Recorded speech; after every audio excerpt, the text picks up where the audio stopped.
विपक्ष जितनी मजबूती के साथ इस सरकार को घुटनों पे तो टिका रखा है, और कैसी है सरकार फेल साबित हो गई। सरकार की नाकामियां जन जन तक हमने पहुंचा दी, और इससे ज्यादा विपक्ष से क्या चाहिए। पूरी पार्टी सदन से लेकर सड़क तक लड़ रही है।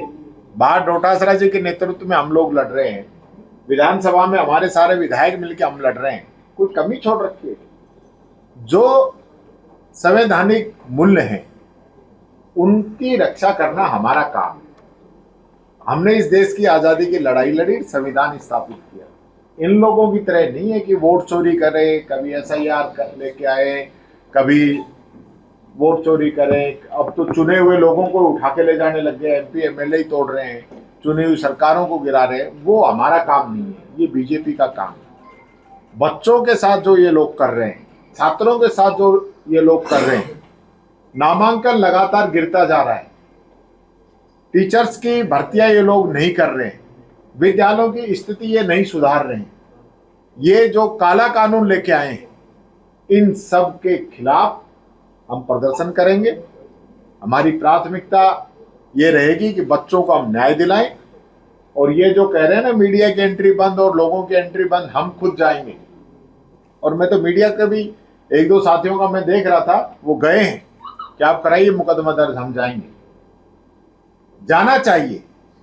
ये आज तो एक जगह रोका है, कल दूसरी जगह रोक देंगे, परसों तीसरी रोक देंगे। इससे पहले शायद सचिवालय में भी रोक दिया आप लोगों को, JDA में रोक दिया, JDA में रोक दिया, अब यहाँ स्कूलों में रोक देंगे।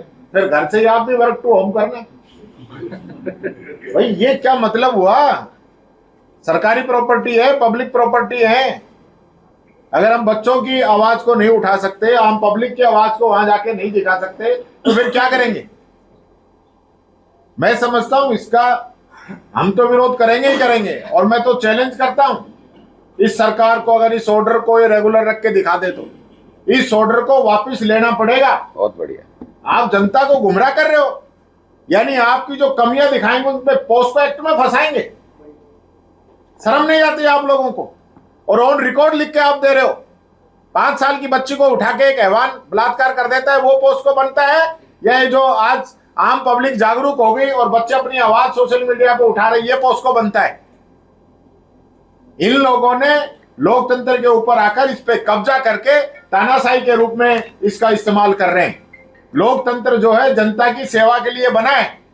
जो भी लोग कुर्सी पे बैठे हो जनता की सेवा के लिए बने। अगर जनता की सेवा करना चाहते हैं तो ही बैठे, तानाशाही करना चाहते हैं तो जनता इनको घर बैठाने का काम करेगी। ये मत समझें कि इनको कोई सर्टिफिकेट मिल गया कि जो मर्जी जो करेंगे। संविधान के अनुरूप काम करना पड़ेगा। पहले भी सरकार को झुकाया है, आगे भी सरकार को झुकाएंगे। ये तानाशाही नहीं चलेगी। सरकार से बात करेंगे, और मैं खुद जाऊंगा, अध्यक्ष जी जाएंगे, हमारे विधायक जाएंगे, हमारे कार्यकर्ता जाएंगे, पक्का जाएंगे, और स्कूलों के अंदर जाएंगे। और हम स्कूलों के अंदर जो दुर्दशा है उसको दिखाने का काम करेंगे। ये ऐसे चलने वाला नहीं है। ये पोपाबाई का राज नहीं है, सरकार नहीं है, सर्कस चल रही है। हम पहले ही कह रहे थे और अब फिर कह रहा हूं, ये नगर निकाय का जो चुनाव है और पंचायत राज का चुनाव है, मैं चैलेंज करता हूं भारतीय जनता पार्टी के लोगों को, मुख्यमंत्री जी को, जो ये कह रहे थे हमने 1.5 साल में इतना काम करा दे जो आप लोगों ने 5 साल में कराया। तब तो 3 साल हो गई, हमसे 4 गुना काम करा दिया होगा। एक नगर निकाय, एक नगर पालिका के अंदर हमारे समय का काम और आपके समय के काम के नाम पे चुनाव लड़के दिखा दो, आपकी नानी याद आ जाएगी।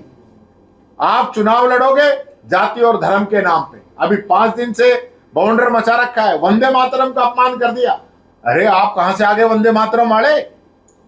आप तो वंदे मातरम डर के लिए नहीं गाते थे, क्योंकि वंदे मातरम गाने वालों को जेल हो जाती थी अंग्रेजों के समय में। कांग्रेस उस समय वंदे मातरम गाती थी, और तब से लेकर आज तक हम वंदे मातरम गा रहे हैं। 5 दिन पहले कानून पास करके कि वंदे मातरम।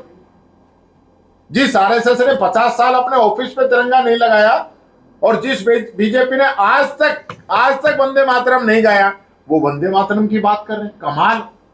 अंग्रेजों की मुखबरी करते थे, उंगली कभी कटाई नहीं, और ये देशभक्ति